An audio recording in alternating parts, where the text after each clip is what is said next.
Welcome to the Wellness Project with Des. I'm your host, Des, a mental health therapist and holistic wellness coach. On this podcast, I bring you conversations with experts in mental health and wellness, along with powerful firsthand stories from those who have navigated their own mental health journeys. Together, we explore practical tips, tools, and strategies to support your well being, offering hope, encouragement, and inspiration along the way. I'm so grateful that you're here. If you enjoy the show, I'd love for you to take a moment to leave a review on iTunes and rate the podcast 5 stars on Spotify. Your support helps the Wellness Project with Des to grow, bringing even more incredible guests and valuable insights to our community. And make sure you are subscribed so you don't miss a thing. Enjoying the podcast? Stay tuned until the end to find out how you can support the show and ways we can work together.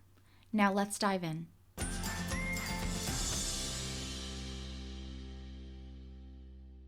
Hello there, I'm your host Des, and you are listening to the Wellness Project with Des, and this is episode number 208. I cannot believe that we only have 3 more episodes of the Wellness Project with Des after this episode. It's so hard to believe because I've been doing this for so long, years, about 5 years now, maybe going on 6. Been such a long time, and I have so many mixed emotions. I'm sad, I'm excited, just a real mix. I'm excited about other things that I've been doing. So I've been trying to feature more guest blog writers on my website. I have a few great ones coming out, so definitely check accordingtodes.com.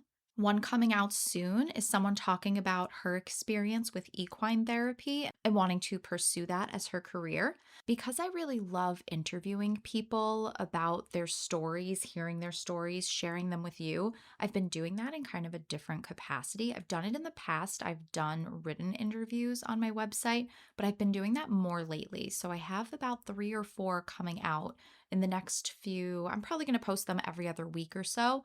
So, really great written interviews with amazing people sharing their stories. So, again, if you want to check out what's going on my website with the podcast ending, I am not going away. I am just coming to you in a different capacity, a capacity that I'm really excited about because I really want to get back into writing and explore some other creative outlets and just put more energy into those. So, really great stuff coming your way, but I am really excited about these last few episodes. On today's episode, I speak with therapist Rebecca Sonnenberg, and she specializes in generational trauma. I'm so glad to have Rebecca on the show today because I've been seeing so many posts. I feel like generational trauma is really at the forefront of conversation, more so than it has been in the past. People are definitely becoming more aware of it. So I really wanted Rebecca here to share what it really is, what it means. What are the different pathways that trauma can be passed down from one generation to another through the generations? She shares so many great examples. She shares common ways that trauma can be passed down and how it can show up in your life. And she shares how you can identify this with or without the stories of your family. And most importantly, she shares how you can heal and break the cycle of generational trauma. I think you're going to get so much value out of this conversation. It's a really powerful one. It's a really important one. So help me welcome on Rebecca. All right, everyone. I am here with Rebecca Sonnenberg. Rebecca, thank you so much for joining me today. Thank you so much for having me. I appreciate it. Yeah, I'm really looking forward to this conversation because we are talking all about intergenerational trauma, which I think has been kind of a buzzword, been seeing it more online, but I'm so glad you're here to explain to us what this really means, what this looks like, how Sure. it plays out in our individual everyday lives. So, before we get into all of that fascinating topic, I would love if you could take some time to share who you are, introduce yourself, share your story with us, how you got to where you are today. Yeah, so I am a licensed clinical social worker. And I actually started out in law enforcement before I went into therapy, thinking they were different, and they're very similar, minus the handcuffs. That's about the only real difference. And so I went into law enforcement. I had a degree already in social work. I had really bad internships. And so I was like, oh, I'm never going to do this. I'm going to go in law enforcement. It'll be great. And then I got there and was like, wow, this is very similar. And if I could get to people before they get on the side of the desk where they are kind of up against a wall, like how much better could I do things? So I went into actually doing like social work stuff, working with kids in prison, working with child protective services, and then I got really, really sick. I literally like died. They had to bring me back. I had an autoimmune disorder, and it kind of just changed everything in a very positive way. I really wanted to do life differently, which was great. I met my husband, which was probably the biggest bonus of dying and coming back to this planet. So I appreciate that. And one night we were sitting down and he was like, you know what? You should just start your own practice. And I was like, that is the craziest thing I've ever heard. And then I was like, hold my beer and started my own practice. And so now we have 4 locations and we see everything from birth all the way to geriatrics. I'm very blessed. I have an amazing staff. So yeah, so that's kind of just how I got started. And then we started a nonprofit as well, which is focused on intergenerational trauma because I geek out on that all the time because it's my favorite thing to talk about. So yeah, so that's kind of how I ended up where I am today. Wow. Oh my gosh. Thank you so much for sharing your story. I know we're talking about intergenerational trauma today, but I feel like we could have had a whole episode just about your story of Yeah. You're like, stay tuned for part 2. Yes, right. All right. I'm going to try to stay on topic here. So, thank you for sharing all of that. Sure. So interesting. I have so many questions, but I Sure. digress. Can you help our listeners to get started to really just define and let us know what exactly is intergenerational trauma? Again, we've been, seeing it a lot online. I've just been Mhm. seeing it as like kind of a buzzword and yeah, just really let us know what it actually is. Yeah, so intergenerational trauma is literally the trauma that comes from the generations before you. So you think about your great grandparents. So if you ever really want to know a lot about intergenerational trauma, Rachel Yehuda, I call her the mother of intergenerational trauma. She's done like a ton of research. She's like a phenomenal, she's done all this different research, and she goes back about 3 generations. So you think about yourself, your mom, and your grandmother. And whatever your grandmother passed on to your mom, she passed on to you. And then on the other side, your grandfather as well, right? That all of those pieces come together. And it's really just even like really simple things. Like I make this joke all the time about when I was a little girl, I was about 8 years old, and my great grandmother had passed away. And I was at her house helping the family like clean out everything. And we went out to the garage, and she had 2 refrigerators in the garage and one in the house. And I was like, this is crazy. And the door fell off of the refrigerator because there was so much food in it. And I asked my grandfather, I was like, I don't understand. And he's like, well, your great grandmother survived the Great Depression. So to her, you were never going to go hungry. And it's funny because when I look back, like anytime you went to her house, she was like, can I get you something to eat? Can I get you a snack? And you would leave with like 27 snacks after you ate for like 6 hours straight, right? Well, my family they're very much, they're overweight, they're heavy. And I can remember one of the first times my husband came home from a bad day at work, and I was like, do you want a snack? Like, should I cook you something? And he was like, what are you doing? But it very much was something that she taught my grandparents taught me, that when you're stressed or when something bad is happening, the way you protect people is with food. So it's something as simple as that got transferred all the way down, but it's unhealthy and it's been unhealthy. So that's the thing about intergenerational curses or trauma, is that it's something that you got from generations before. And if you don't heal it, you'll keep passing it down. That's a great example. So, can you share maybe some of the different ways that this trauma gets passed down through the generations? Like, what are the different kind of pathways? Yeah. So when you think about like the very sciencey piece of it, right, is that when your grandmother was making your mama in her belly, when your mama was born, she had all the eggs she was ever going to make. Okay, which means you were already cooking in there. So then when your mom met your dad, whatever trauma he experienced up until the day he conceived you, that trauma is in there waiting for you, right? And then your mom's trauma while she's been carrying the eggs, plus your grandmother's trauma that she had while she was making your mother, all of that comes together and creates epigenetics, right? Which is kind of the light switch of like, this is happening. And so we need to have these kind of reactions. So back when we were cave people, it made total sense that you would want to raise a baby who was hyper vigilant to things around them because there were saber-toothed tigers and you were going to get eaten. But when we're not in that environment anymore, but your mother and your father had significant trauma while you were being conceived, that gets passed down to you. And so you become hyper vigilant as a child and even as an adult. So it's really interesting is that Dr. Yehuda did this research with Holocaust victims. And she went back and she researched the Holocaust victims and then 2 generations after. And they all had the same cortisol markers, they all had the same depression markers and anxiety.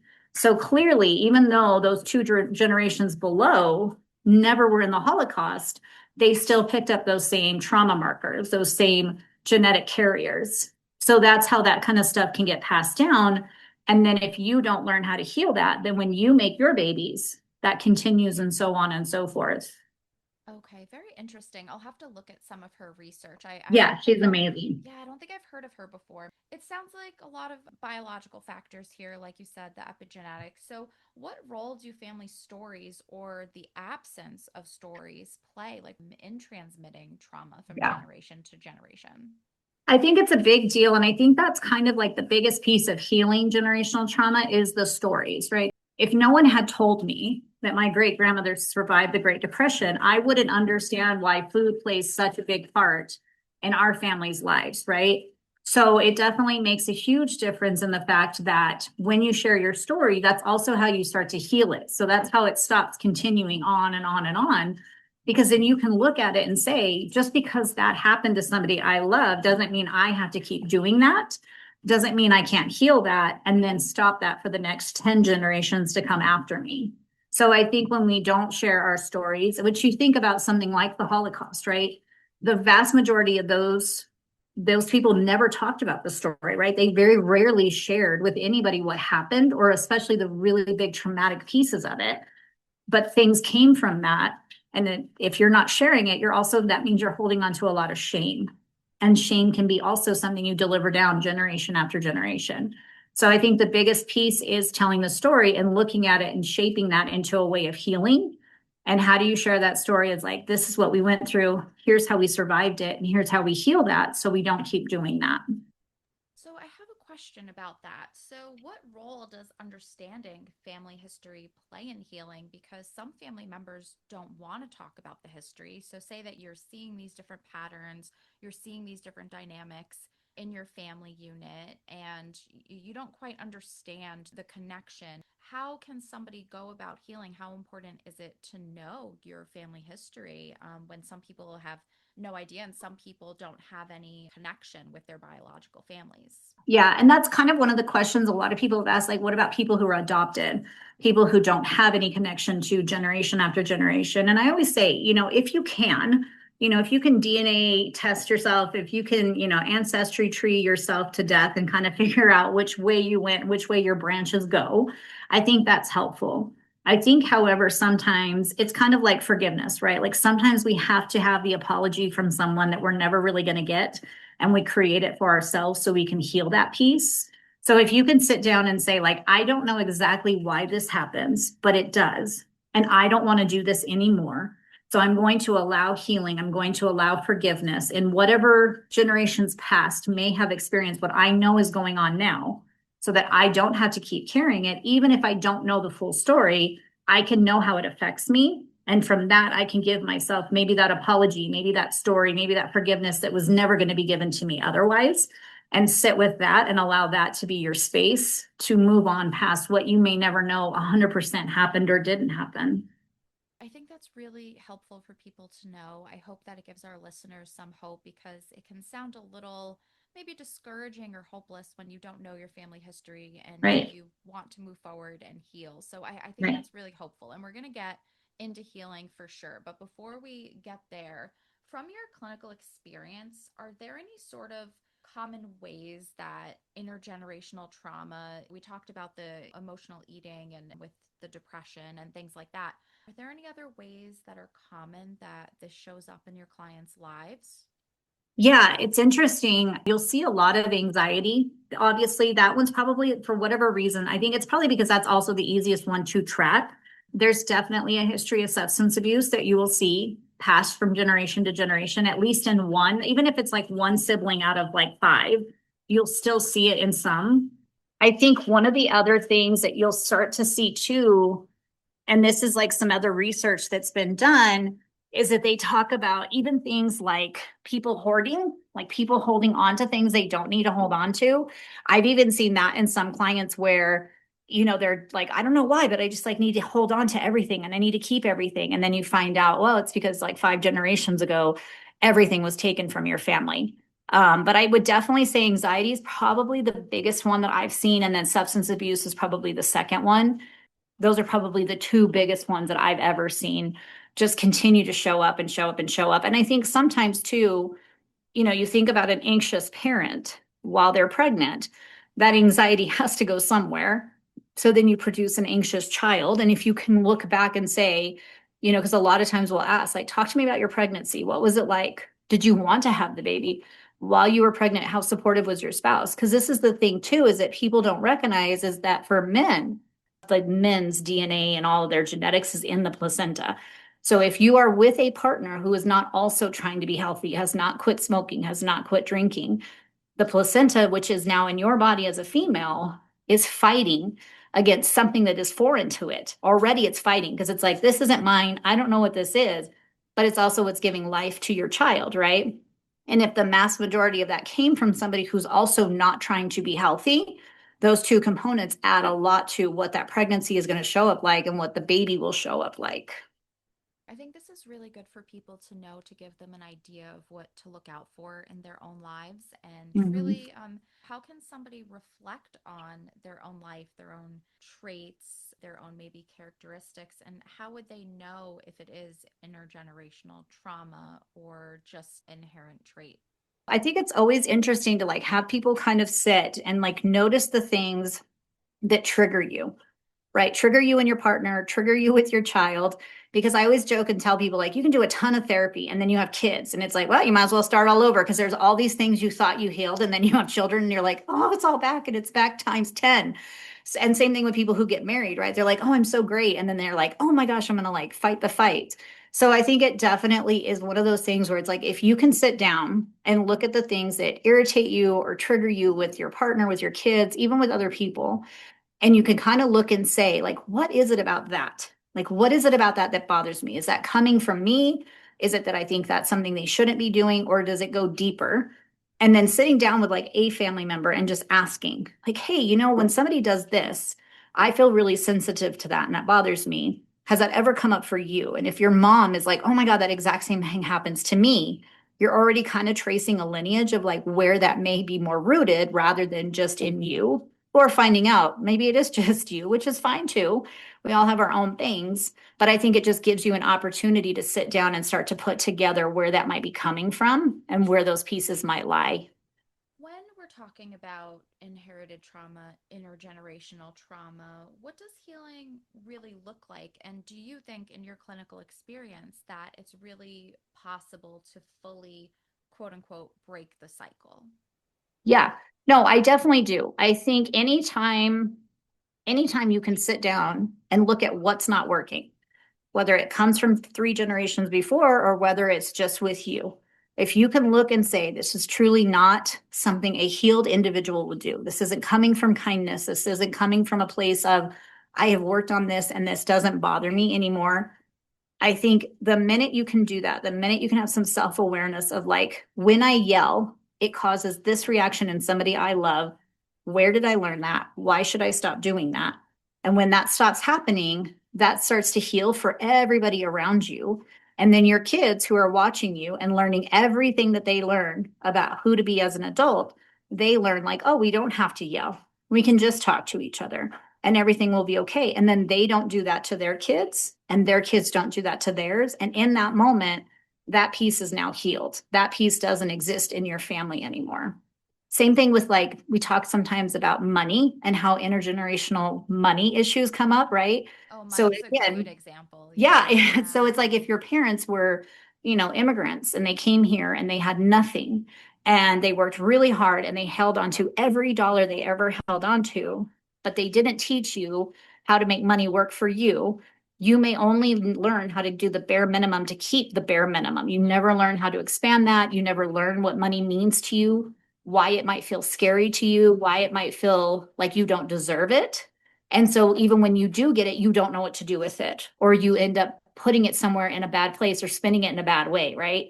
So if we don't look at even things like that, where we can say, my parents didn't teach me about money because money for them meant something very different, but I can learn how to make it work for me, what it actually means, why I do deserve it, and how can I teach that to my kids? And then my kids will teach it to their kids, and so on and so on. When we're talking about healing and wanting to move forward and breaking these cycles, what would you say to someone that either a listener or one of your clients that maybe their family members are denying their reality? Like Yeah. there's a denial, they want to like uphold the status quo, there's a denial of like abuse in childhood, or this history of trauma, and then the client wants to move forward, wants to heal, wants to have these conversations, wants to trace back their lineage, and family members are, because I see a lot of that, like that didn't Yeah. happen, like you're Yeah. making You're this up, you're crazy. exaggerating. Yes, Yeah. you're remembering incorrectly, I never said that. Where does Right. somebody go from there? I think that's where you're going to have to really trust yourself. You're going to have to trust your gut. And that's hard, right? That's hard when people you love, people that, especially when it's your parents. I always tell people like asking kids and even asking adults to talk poorly about their parents is going against the literal grain of your DNA. This is your lighthouse. These are the people that were supposed to take care of you and love you more than anything on the planet. So then when you have to poo poo on them, you're like, oh, this feels yucky. This feels gross. And it's okay to sit with that and say, I hear them. I hear what they're saying, but I know I can feel it in my bones. I can feel it. I have, or even if you're like, I have documentation to prove that this story is true. Again, this may be like the apology you never get that you have to sit with and just say, this is true. I know it's true, and accepting the fact that not everybody is going to meet you where you are, unfortunately, and still allowing that sometimes telling the truth makes it so real, it becomes unbearable for others.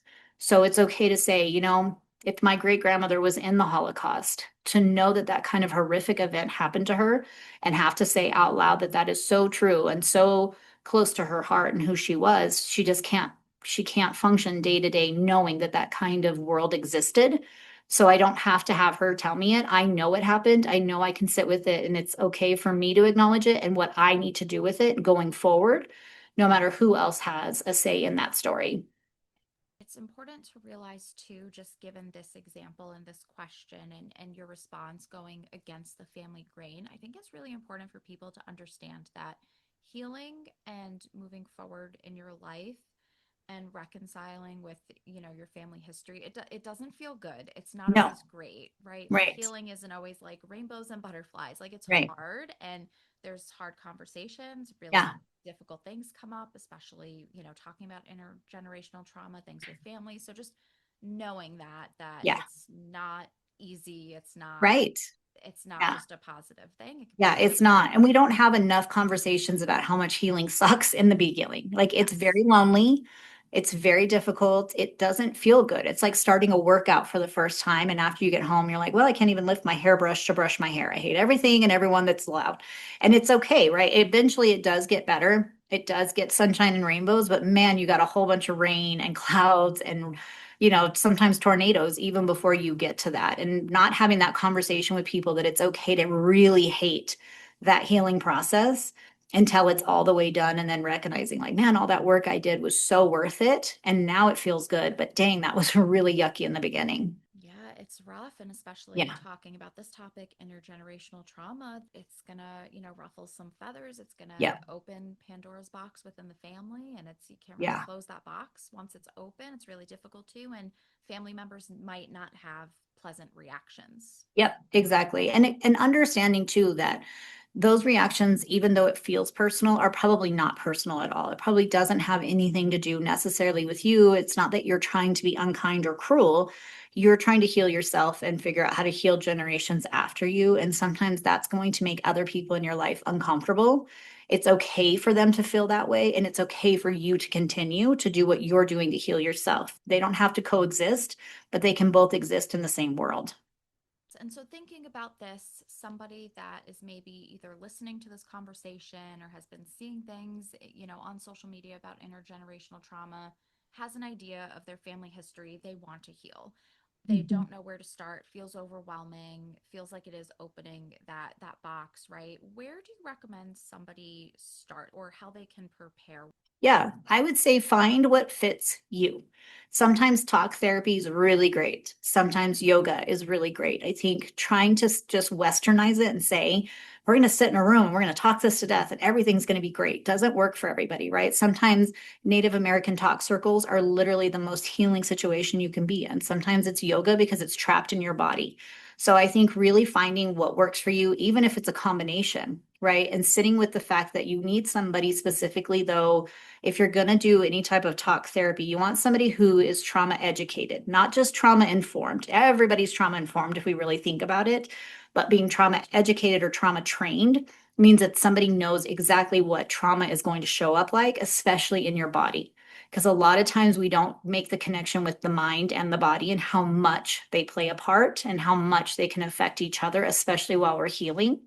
So if you can find somebody or you can find a yoga where you're allowed to like really let go of some of the things that your body is holding on to while you're working in talk therapy, I think finding what fits you the best, what fits your culture the best, and what feels the most authentic, as well as like being able to sit with somebody and say, I'm going to be really uncomfortable talking crap about my family.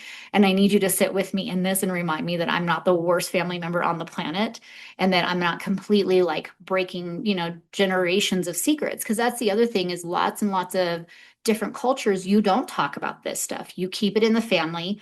And when you break that, you are going against the grain. You are the black sheep, right? And so sometimes you're going to have to do it in a way where you're sitting with somebody and allowing them to hold that space with you, that it's nothing bad. This is how we heal, but it can feel really, really opposite of what you want to do culturally. Yes, thank you for saying that. I think that's so important for people to hear and to understand. And sometimes that this healing is maybe letting out this history of family secrets and the known but unspoken in the Yeah. family system. Yeah, exactly. Yeah, which is hard. Especially too, even like Western cultures, like my grandmother, like you didn't put your crazy on the porch, as you would say back in the day, right? Like you just kept going and everything was fine. She's one of 12 kids who lived on a farm. Like you did die, that's your healing. Like you don't need any more than that, right? And then we get to like my generation where I'm like, we're going to do all the therapy. So sometimes you just have to recognize that it's not necessarily that somebody disagrees with you, they just might not understand it too. Yeah, and like you said too, just thinking about different cultures and then different generations. Like I work in the Yeah. schools and the kids are much more open to Oh, therapy yeah. and counselors than their parents are. And something I used to run into all the time at my old school a few years ago Yeah. was that the kids wanted to be referred to a therapist. So, I was just the school counselor. So I called parents at home saying, hey, like your child so and so wants to be seen by a therapist. Like, I'd love to make a referral. And the parents were like, absolutely not. You don't Yes. need therapy. So the Yeah. kids are very open to it. And the older generation, their parents are not, they're not okay Yeah. with it. Yeah. They're like, nope, we're not talking about that. And I'm like, let's all sit down and talk about it together. Do you have any resources? I know you mentioned the one. Yeah, she's a doctor. So Dr. Yeah. Yehuda, she's amazing. The book that I probably would recommend the most is It Didn't Start With You. And she's in that book. The guy that wrote it I couldn't tell you the author's name if you paid me $1 million because I'm terrible with names. But it's a really great book because it talks a lot about epigenetics. It talks a lot about intergenerational trauma and different ways to heal it. But Dr. Yehuda, she's in that book several times. So you'll get to see a lot of the research that she's done with the Holocaust and Ukraine and stuff like that. So it's pretty fascinating. Oh, great. Very interesting. And I've heard of that book. It's on my reading list. So now I'm excited So to read good. that even more. It's my list for a while. So I will Yeah, have those links in the show notes. I'll have her and that perfect. book. Do you have any sort of websites or videos or anything like that or podcasts anybody can listen to? Or are those your like two main go-tos? Yeah, those are probably the two that I would recommend, probably the most that I've gotten the most information out of that I can think of. I will always refer to Gabor Mate because I think he's done phenomenal work on a lot of he talks a lot about ADHD, but he talks a lot about, he has a book called When the Body Says No.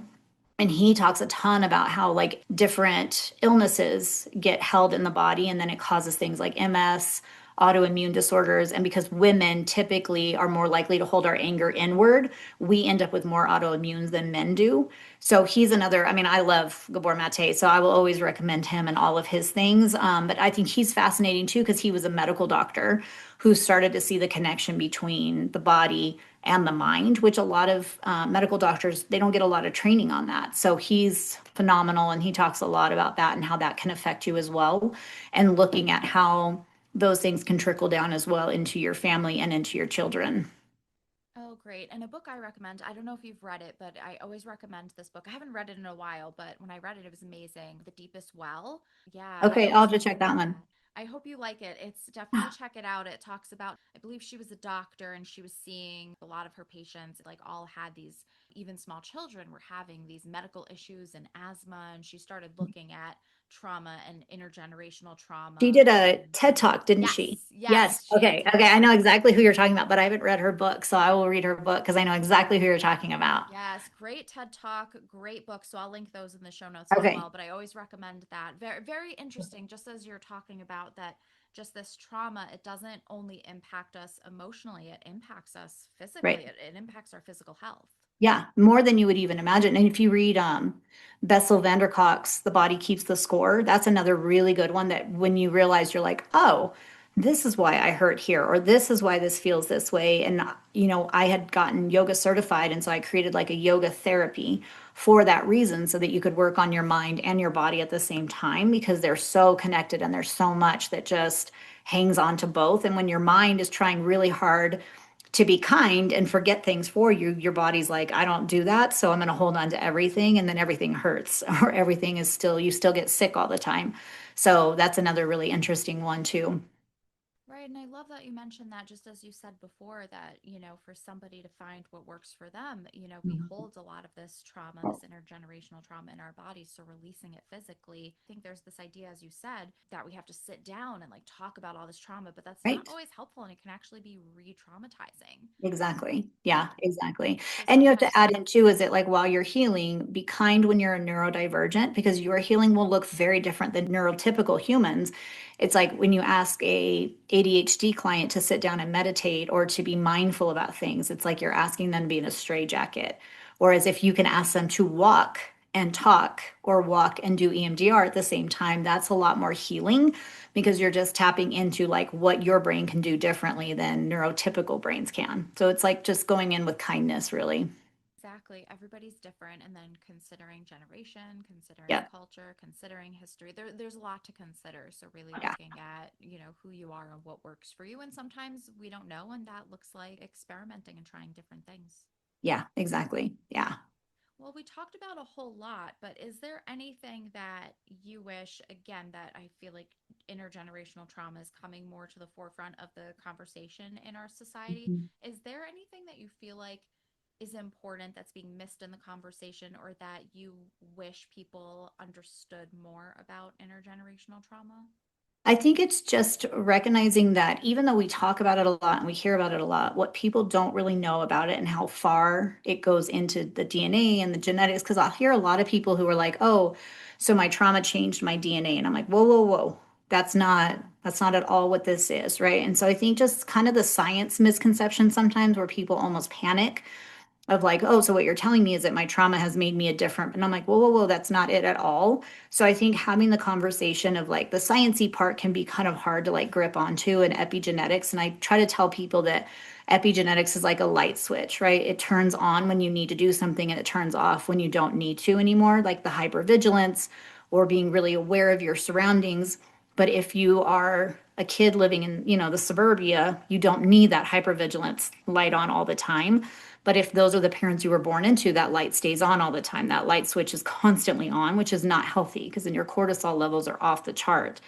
But kind of just trying to get people to understand that you're not broken. You didn't come from horrible stock. It has nothing to do with that, right? It's just you think about like in my grandmother's generation, her parents alone before they had her went through two world wars. You know what I mean? So there's like these big components that people have experienced. And as we go along, that shapes all of us. And it can be really beautiful when you look at it once you start healing it, but it can also be really scary but recognizing that that doesn't make you broken, it doesn't make you bad, and being allowed to like sit with that and understand that, and understanding that sometimes other people aren't going to be okay with that with you, and that's okay too. So just having those conversations of like, let's really look at how this works so you know really how to heal it, that it's not your DNA, you're not broken, you're not like this forever. Yeah, thank you for that. And I love that analogy of the light switch. And it sounds like your history, the way that you're living, your family dynamics, those light switches can get turned on, but through healing, it sounds like we can eventually turn them off. Yeah, because when you don't think there's a T-Rex coming through the door every single day and every moment, and I think this is something I tell teachers a lot is they'll be like, "Oh, I'm 100% sure this kid has ADHD." And I'm like, "Maybe, but can we also look at their trauma? And can we look at what their parents went through? Because that may be what looks really similar to ADHD is trauma. And if we can heal that trauma piece, we may not have to worry about the ADHD piece. Because if you're not always afraid, if you're not always scared that something bad is going to happen, imagine how good that would feel, and imagine how good that would feel while you're raising your next generation and not having to implement that fear factor in them." Yes. Oh my goodness. A whole other conversation we could have about kids being overdiagnosed with ADHD when there's Yes, usually a history of trauma. right. Yes. Yeah, exactly. Yeah, Yeah, that's a that's big part three. that's a big topic. Yes, yes. Well, Rebecca, this has been great, so Thank informative, you. so helpful for people to know. I would love if you can share where everyone can find you and if you could share about your nonprofit. Sure, sure. So our for-profit is Waves Behavioral Health, so waves like an ocean, and we're at wavesbh.com. And then our nonprofit is called the Lotus Affect, so A for action. And we are also, that's the lotuseffect.org. And then we also have a consulting company, which in January, we're going to be doing a 2-day event here in Albuquerque, teaching people how to get their crap together, if you will, with all the, well, there'll be 7 different experts, and that's the sigmaexperience.com. So yeah, so all of that stuff is going to be all about trauma, intergenerational trauma, and the same thing we do with our nonprofit is we work with grandparents raising grandbabies. And we also have a program where we do ketamine therapy with EMDR therapy. So we have a nurse practitioner who does ketamine while we do EMDR. So that's for people who have like severe depression, severe mental health issues to help them heal faster. Okay, great. Everyone, I'm going to put all of Rebecca's links in the show notes. Rebecca, thank you so much for all of this today. Thank I you. really appreciate you taking the time to Of share all course, of of this. course. Thank you. I really appreciate you letting me be on here. So it was wonderful to meet you. You were amazing. Thank you so much for listening. I hope you enjoyed this episode and found it helpful. For detailed show notes, go to accordingtodez.com/, and then whatever episode number this is.